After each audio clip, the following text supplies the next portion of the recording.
Bom, eu sou economista de formação, fiz mestrado e doutorado em planejamento urbano e regional no IPUR, da Universidade Federal do Rio de Janeiro, que é um dos principais centros na área de planejamento territorial do Brasil, e tive a oportunidade de fazer uma instância de pós-doutorado em Barcelona, na Espanha, onde o planejamento eu fui lá para ver o que eles fazem, né? E de fato, é impressionante quando você visita um lugar em que há um esforço de planejar olhando para o território. Então, foi uma oportunidade, porque eu sou servidor público federal do IPEA, que é o Instituto de Pesquisa Econômica Aplicada, né, e estive lá enquanto servidor durante um ano, né? Então, de fato, é um privilégio, né? E eu sou coordenador nacional do INCT em Políticas Públicas e Desenvolvimento Territorial.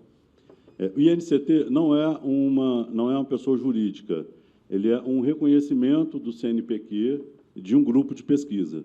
Então, nós temos um grupo de pesquisa, né, voltado para o desenvolvimento territorial. A gente apresentou a proposta no edital de 2014 e foi aprovado em 2017.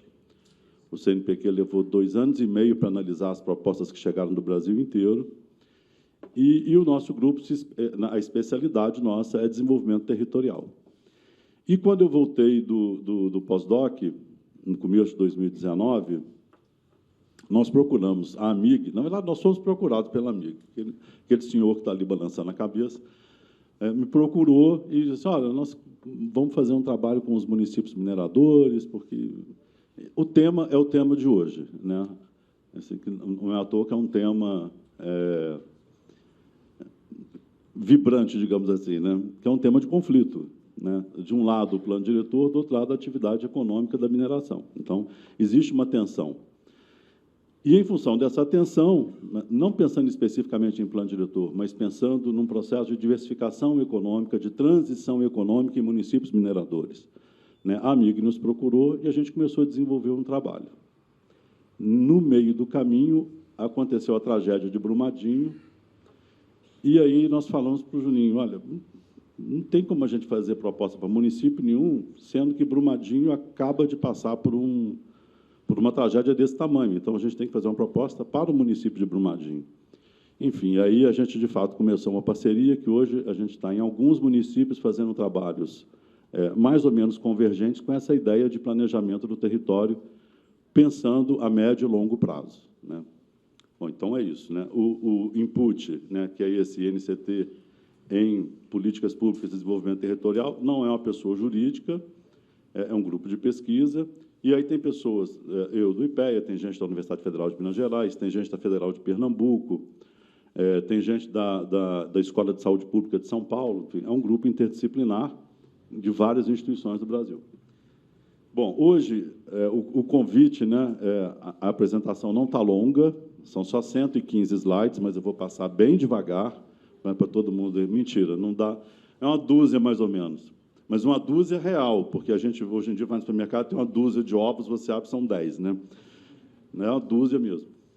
Pode passar. Então, assim, a apresentação desformatou um pouco. Tá bom. Tinha um efeito para... Volta 2, que aí a gente... assim, a estrutura da apresentação, ela tem 2 conceitos.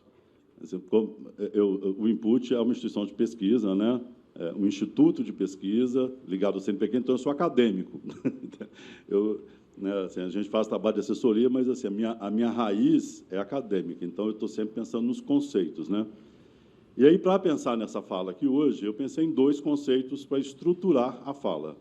Um é institucionalidade e o outro, responsabilidade. E aí eu vou explicar para vocês por que a gente escolheu esses 2 conceitos. Em relação à institucionalidade, uma coisa que eu aprendi, né, e vendo experiências fora do Brasil, em particular, né, porque o nosso forte não é a institucionalidade, infelizmente, né? A gente não é muito assim fiel às instituições e às leis, né? Não é à toa que a gente tem lei que pega e lei que não pega. Isso já é uma evidência de que a gente tem um problema com institucionalidade, né? Mas uma coisa que eu pude ver é que os lugares onde há instituições fortes e respeito à institucionalidade, as normas, as regras, as leis, há uma coisa muito importante que é fundamental para qualquer processo de desenvolvimento, e inclusive para lidar com os conflitos, que é confiança.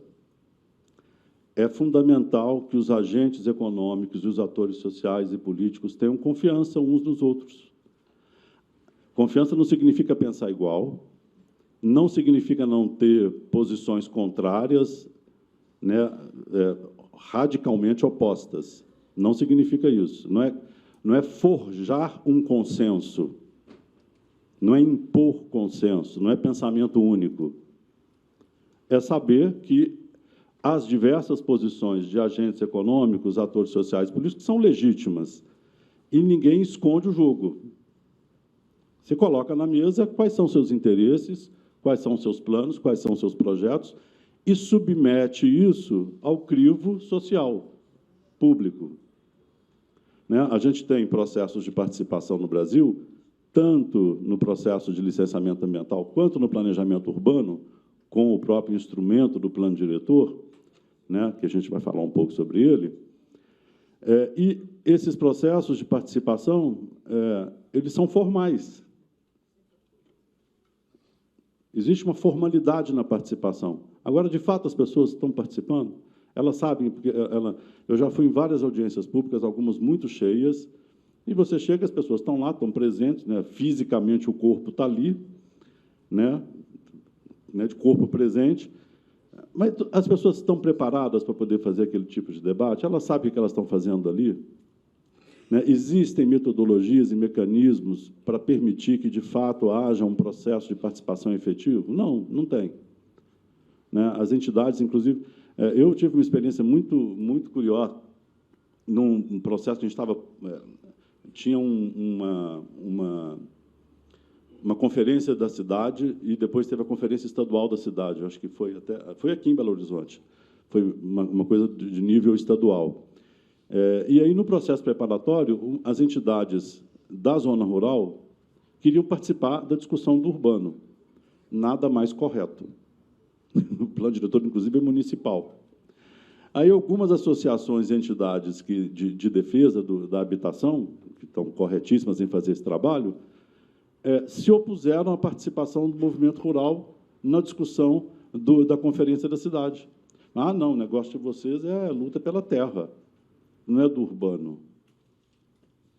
Né? Então, assim, tanto na sociedade civil quanto no poder público, a gente tem várias falhas nesse processo. Né? E a institucionalidade ela é fundamental para o estabelecimento de relações de confiança. Sem relações de confiança, a gente não avança. Se eu não confio em você, no que você está dizendo, é muito difícil a gente pactuar alguma coisa. E o importante não é forjar um consenso, mas construir pactos. Pacto significa o seguinte: eu vou abrir mão de alguma coisa, mas eu vou garantir outras. Você vai abrir mão de algumas coisas, mas vai garantir outras. A pactuação é fundamental. E sem ter instituições e uma institucionalidade forte, não tem como pactuar as coisas. Né? Então, essa primeira parte, né, da apresentação, são só 3 slides depois desse, é para falar da institucionalidade. E o que é a institucionalidade na prática? Eita, voltei. Luciano, socorre. Volta lá, na estrutura. Aí. O que é a institucionalidade na prática? São 3 coisas que a gente vai passar por elas. A primeira, a Constituição Federal de 88, é a nossa Constituição. Ela é a base de qualquer coisa. Tudo que a gente discute deveria estar referido na Constituição. A segunda, o Estatuto da Cidade, que é a regulamentação do capítulo de política urbana da Constituição. E a terceira, discussão específica do capítulo do Estatuto da Cidade, que trata do plano diretor. Então, a institucionalidade, para a gente, né, para um ponto de partida, é isso: a Constituição, o Estatuto e o que o plano diretor está, como ele está nessas normas. Em seguida, tem a responsabilidade. Quer dizer, se a gente tem um quadro de institucionalidade, quais são as responsabilidades dos agentes e atores sociais no processo de planejamento? e aí a gente vai discutir um pouco os conflitos. Né? A AMIG, né, muito bem organizada no evento, né, fez um briefing, né, para as pessoas que iriam falar e colocou algumas questões. Então, aqui, nessa parte, a gente tem 3 slides para responder. Responder sim, né, gente? Começar uma conversa, né, porque não tem resposta categórica para algumas das perguntas que foram feitas ali, em cima dessas questões orientadoras. Bom, então vamos lá. Primeira parte, institucionalidade. A Constituição de 88,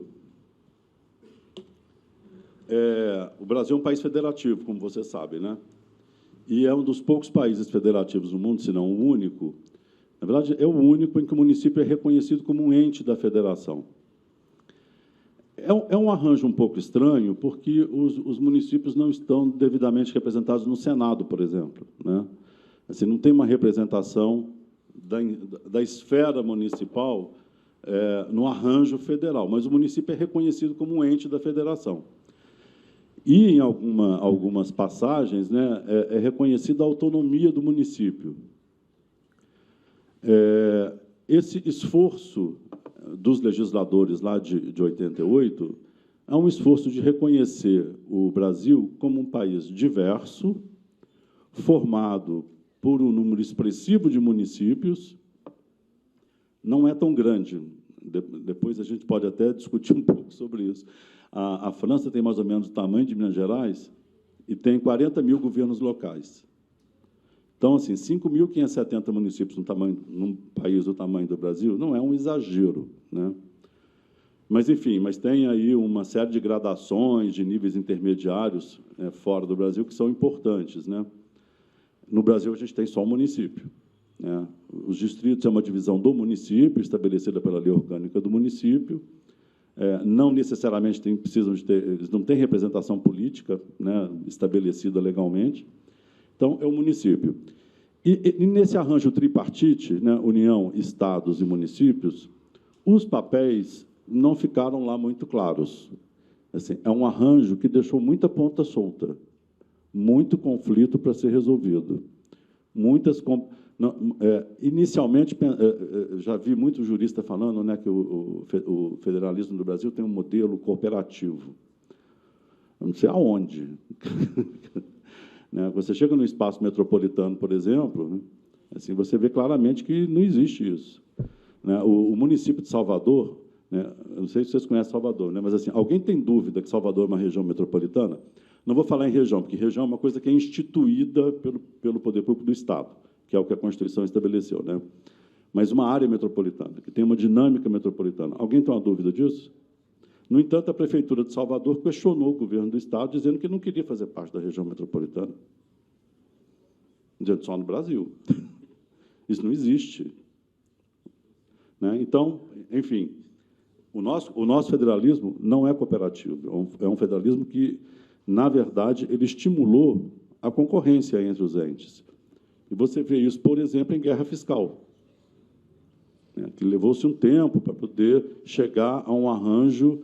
Mas, enfim, a Constituição, que tem méritos enormes em termos de reconhecimento de direitos, é uma Constituição bastante avançada, no que diz respeito ao arranjo do federalismo, ela deixou muita ponta solta para a gente resolver depois, né? Bom, especificamente em relação à questão urbana, né, do uso do solo e da gestão do uso do solo, eu trouxe assim, elementos muito pontuais da Constituição que vão naquilo que interessa a gente, né? Então, o artigo 21, lá no inciso 20, diz que cabe à União, né, isso não é uma competência privativa, mas é uma competência que cabe à União, né? Não está listada entre as privativas, mas instituir diretrizes para o desenvolvimento urbano, inclusive habitação, saneamento e transportes. Instituir diretrizes. Lá no artigo 24, inciso 1º, diz que cabe à União, aí ela tem o direito de definir, né, ela que legisla sobre direito tributário, financeiro, né, e urbanístico. Então, isso significa o quê? Significa que a União tem um papel de estabelecer as bases, dar as diretrizes e, claro, né, cuidar do direito urbanístico do território nacional inteiro. Você não poderia, né, você ter, né, um fracionamento do direito urbanístico para os estados e municípios. Então, esse é o papel da União, estabelecer as diretrizes, né, e falar do direito urbanístico. Hoje, por exemplo, eu coordeno no IPEA um termo de execução descentralizada com o Ministério de Desenvolvimento Regional, em que a gente apoia o Ministério na elaboração do Plano Nacional de Desenvolvimento Urbano, da Política Nacional de Desenvolvimento Urbano. Então, a Política Nacional de Desenvolvimento Urbano está sendo feita, isso vem sendo feito já há muito tempo, mas agora a gente tem esse TED e, provavelmente, no ano que vem, a gente deve lançar, né, o Ministério deve lançar as diretrizes numa política, numa norma. Mas o papel do governo federal para aqui, nas normas e no estabelecimento de diretrizes gerais. Aos estados, os estados tiveram um papel bem encolhido na Constituição, né?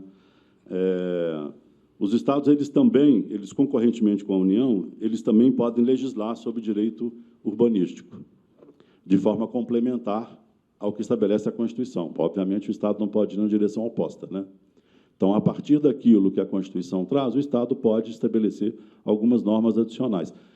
Pernambuco, por exemplo, definiu, em algum momento, aí para trás, acho que é na própria Constituição do Estado, que os municípios litorâneos estavam todos obrigados a fazer planos diretores, em algum momento.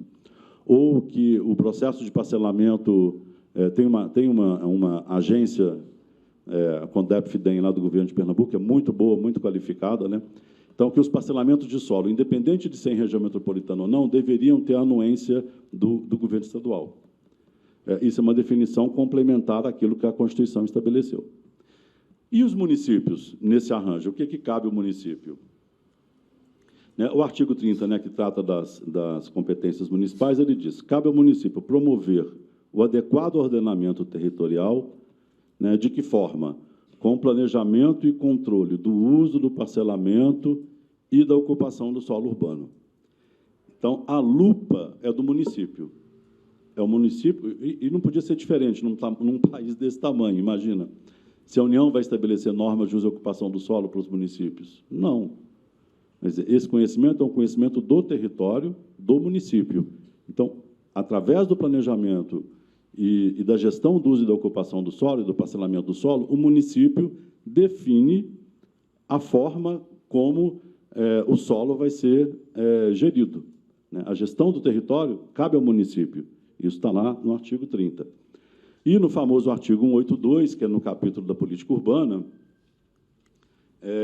diz que a política de desenvolvimento urbano, então, deve haver uma política de desenvolvimento urbano, executada pelo poder público municipal, geralmente são as prefeituras que assumem a elaboração e depois submetem à Câmara, mas há casos em que a Câmara também lidera o processo de elaboração de plano diretor, conforme diretrizes gerais fixadas em lei, tem por objetivo a política de desenvolvimento urbano ordenar o pleno desenvolvimento das funções sociais da cidade e garantir o bem-estar de seus habitantes.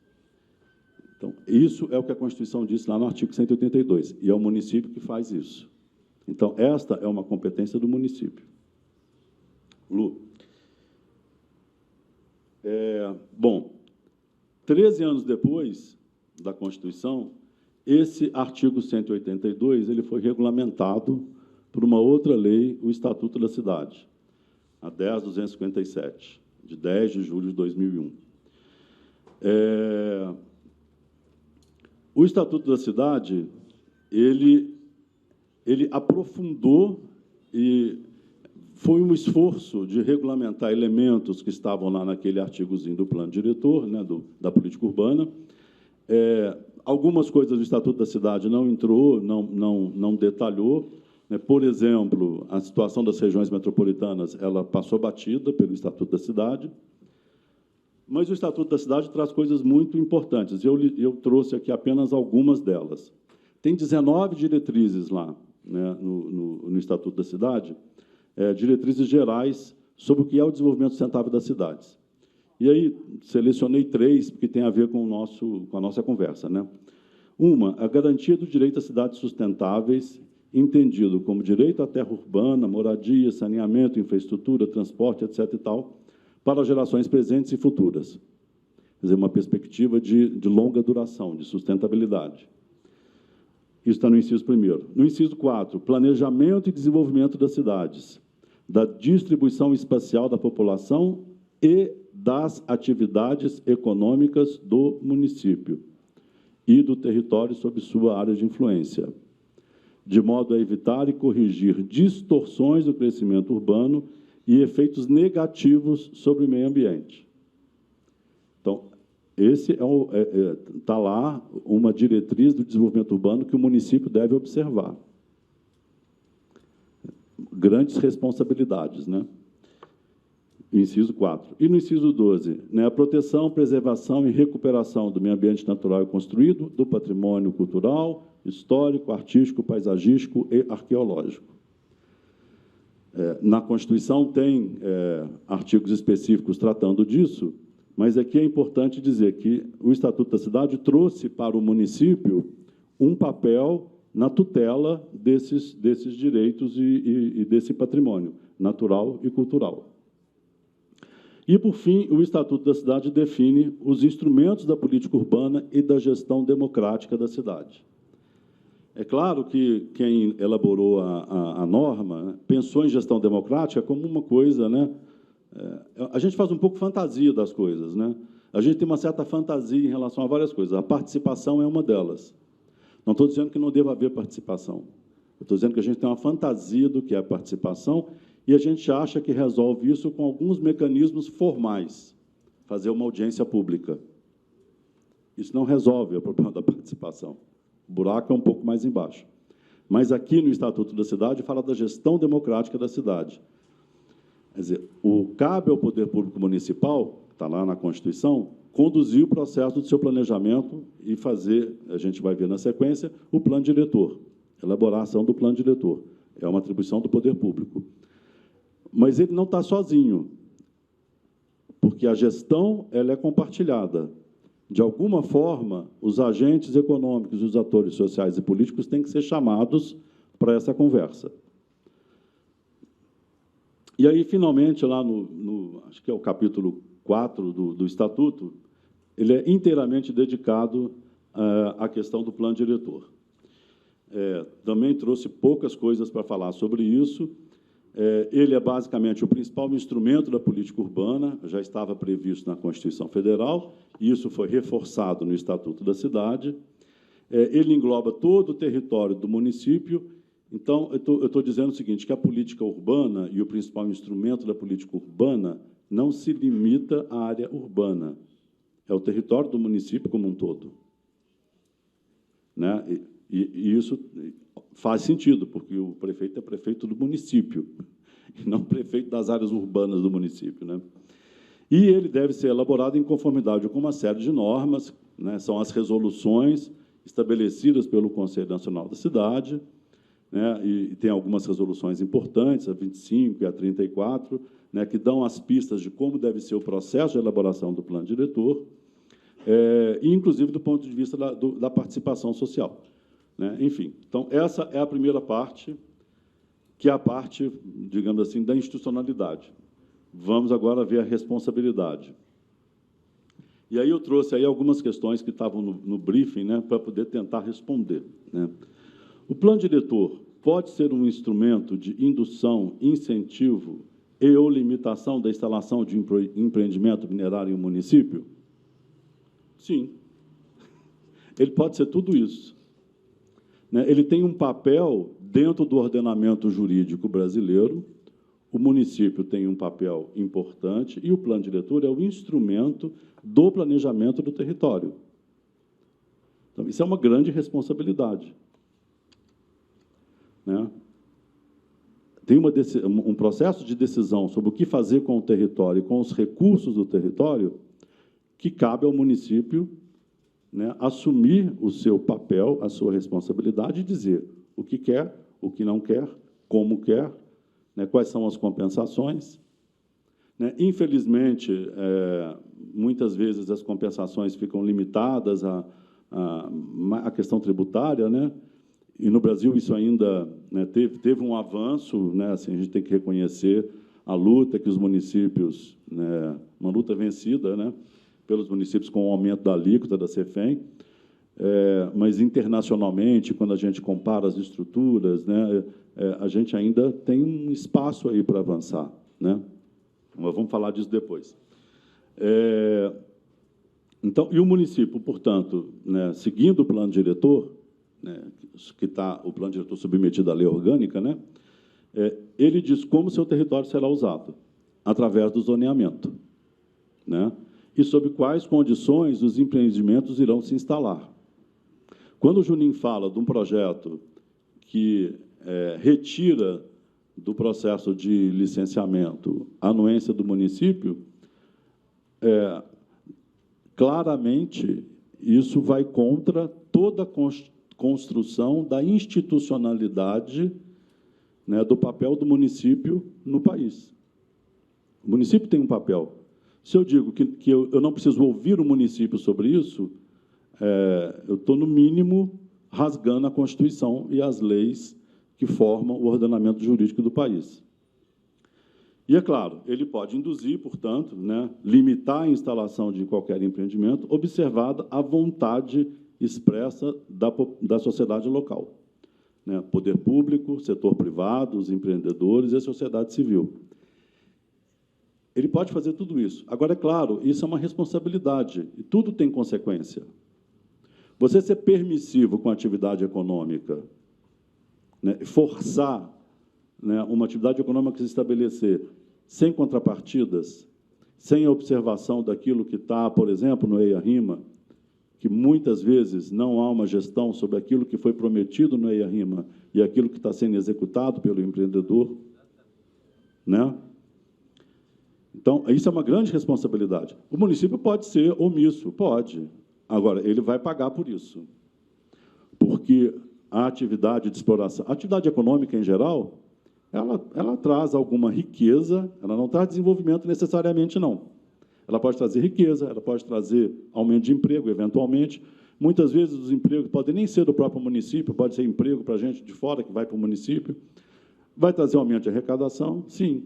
Agora, vai trazer também uma série de outras coisas juntas. E é o município que vai ter que lidar com isso. É o município que vai ter que lidar com isso. Então, é bom ele saber o que ele está enfrentando e tomar essa decisão. A decisão de fazer um plano e a qualidade do plano que vai ser feito, essa é do prefeito, na maior parte das vezes. Agora, uma vez que a roda está girando, aí, todos os atores e agentes são responsáveis por aquilo que vai sair dali, né? Bom, segunda provocação. Qual a importância da gestão de um plano diretor ao longo da vida de um empreendimento minerário estabelecido em um município? E aí, como disse muito bem o Roger, né, a mina fecha quando ela começa, né? Eu diria que ela fecha, de fato, quando sai a primeira licença, ela já tem que estar pensando em como que ela vai fechar, né? E no fim da atividade, né? Quando o Juninho procurou a gente lá em 2019 para fazer um trabalho de parceria com os municípios, era muito pensando na questão da minerodependência, né, municípios que dependem exclusivamente, a maior parte dos municípios brasileiros depende de repasse de FPM, né? Assim, mais de 80% dos municípios brasileiros, o principal recurso que chega no município é a transferência do FPM. Nos municípios mineradores, né, que tem uma arrecadação muito maior, a dependência é pelos recursos que vêm da mineração, que um dia vai se esgotar. Então, é necessário se pensar na transição econômica desde o momento em que a coisa já começa, né? Se você vai permitir a exploração dos recursos minerais que o seu município tem, você tem que estar pensando no antes, no durante e no depois. Eu fiz um plano diretor no município que o prefeito, a gente ia fazendo as coisas, e o prefeito, muito esperto, já ia fazendo as coisas a partir do que a gente estava pensando. Já ia se adiantando, já ia cobrando. Conhece, Juninho, esse prefeito? Já ia cobrando da mineradora as contrapartidas, o que tinha que fazer, o que não tinha, já ia se adiantando. Mas é isso, né? Bom, a pactuação das condições iniciais de exploração ela é fundamental. Quer dizer, óbvio, né? Assim, pactuar no começo é fundamental. Já não adianta pactuar no meio e no fim. Você tem que, desde o início do processo, tem que haver a pactuação. O que vai ser feito, como vai ser feito, o que o município vai ganhar com isso. Né? Para além de recursos tributários, tem uma série de questões que aparecem, vocês conhecem muito bem, né? Porque são os seus municípios. Né? Quer dizer, como que o município vai lidar com isso? Isso tem que estar tudo pactuado muito antes. Né? E tem que ter um processo de monitoramento desde a implantação do empreendimento, né, o cumprimento lá das medidas previstas no EIA-RIMA, mas, enfim, né, isso é uma responsabilidade do município. Ninguém vai fazer isso pelo município. Ou o município faz ou ninguém faz. E aí o ônus cabe à população, né, e o território, porque, uma vez que o território fica marcado pela atividade, não tem conserto. Ele está marcado para sempre. Né? Os processos de recuperação, eles não recuperam aquilo que existia antes. Eles fazem um make-up ali, bonitinho, um talude, um gramadinho bonitinho. Né? Mas aquilo que tinha não tem mais, acabou, foi usado. Foi usado e o município tem que saber, não, eu deixei usar, eu quis que usasse, porque aquilo era a minha atividade econômica, era a minha saída econômica. Né? É uma situação difícil, porque a maioria dos municípios brasileiros são municípios sem recursos, ou com poucos recursos. E aí, quando você tem um recurso desse disponível, né, a balança é muito difícil você medir essa balança, né, dos ganhos com os ônus que virão com esses ganhos. Então, é preciso assumir a responsabilidade desta decisão. E, por fim, a última pergunta, né, a importância... como o plano pode reduzir ou eliminar conflitos com a atividade mineral. E aí, primeiro é o seguinte, é importante saber que existe conflito. Não adianta ficar tapando só com a peneira, fazer um discurso de, não, vamos construir um consenso. Não, tem que pactuar, tem conflito, tem interesses divergentes. E não tem nenhum problema de ter interesse divergente. A gente tem um problema em assumir que tem conflito, que é uma coisa impressionante. Assim, culturalmente, nós temos uma dificuldade de lidar com a existência de conflito e de dissenso. Não existe dissenso, existem interesses contrários. Agora, a gente tem que ser capaz de sentar na mesa, colocar os interesses na mesa e pactuar aonde eu vou abrir mão, aonde você vai abrir mão. É uma pactuação. Né? Então, nesse processo, é fundamental que haja, para a pactuação, que haja uma governança. Agentes e atores econômicos, sociais e políticos serem capazes de seguir a lei e não ficar arrumando um jeito de dar uma volta na lei, né, de arrumar uma maneira de aprovar, de fazer. Né? Seguir a lei. Sem institucionalidade não há confiança. Sem confiança não há pactuação. Então, é fundamental pacto e governança. E, do outro lado, obviamente, né, é necessário que ele garanta, né, o plano traga segurança jurídica, que é bom para todo mundo. Né? Se eu pactuei, se está claro qual o papel de cada um, até onde pode ir, até onde não pode, e se há um respeito à institucionalidade, se há um respeito à institucionalidade, há segurança. Segurança para o empreendedor, segurança para a população. Né? Então, é fundamental. Para que o uso e a ocupação do solo, portanto, né, que o poder municipal ele consiga fazer a gestão da ocupação do solo de maneira convergente com os interesses do município. Né? Apropriando-se dos ganhos que a atividade traz, né, como eu disse, não necessariamente a atividade econômica é igual a desenvolvimento. Não, é igual a crescimento econômico. O PIB do município vai melhorar. Isso é crescimento econômico. Desenvolvimento são 2 degraus acima. É outra história. Se eu faço um processo de pactuação, eu tenho uma chance maior de fato, essa atividade gerar desenvolvimento. Né? Então, sem uma pactuação honesta, clara, objetiva, né, não é possível ter um processo de desenvolvimento. E aí, claro, eu tenho os instrumentos de planejamento, eu tenho as necessidades de investimento e os arranjos de sustentabilidade. né? Do ponto de vista tributário, né, aquilo que o município vai receber está dado. Mas existem outras coisas para além do tributário, que podem estar no EIA-RIMA e que a prefeitura pode cobrar. Né? É muito raro, mas como já vi vários juristas dizendo, né, assim, as próprias licenças podem ser cassadas. Licença não é garantia de fazer tudo de qualquer jeito. Não, não é. Há um monitoramento do que foi pactuado. Né? Bom, última. E aí, né, assim, notas finais. Só um slidezinho. O município, portanto, tem um papel central no planejamento e na gestão do seu processo de desenvolvimento. Isso está na institucionalidade e esta é a responsabilidade do município. A gente sabe que a maior parte dos municípios brasileiros é carente de recursos técnicos, orçamentários, financeiros, né? A gente sabe disso.